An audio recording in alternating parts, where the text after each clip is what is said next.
ముందుగా 5 papers cuts తీసుకోవాలి. తర్వాత అన్నీ తీసుకొని 2 సెట్స్ గమ్ పేస్ట్ చేయాలి. 1 పేపర్ కట్ తీసుకొని 2 సెట్స్ ఫోల్డ్ చేసి అతికించాలి. పేపర్ కట్ తీసుకొని ఇంకో పేపర్ తీసుకొని రౌండ్గా ఫోల్డ్ చేసి అతికించుకోవాలి.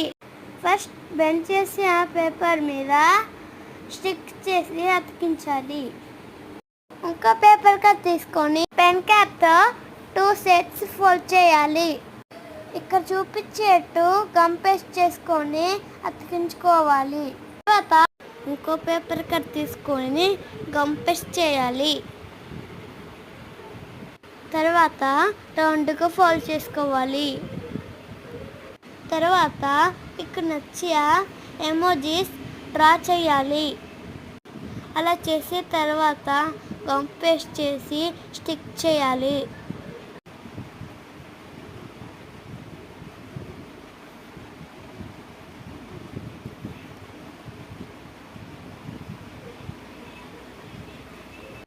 అంతే, పేపర్ క్రాఫ్ట్ రెడీ అయింది.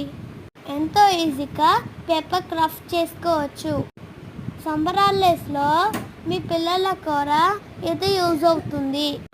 మీకు నచ్చితే లైక్ అండ్ షేర్ చేయండి.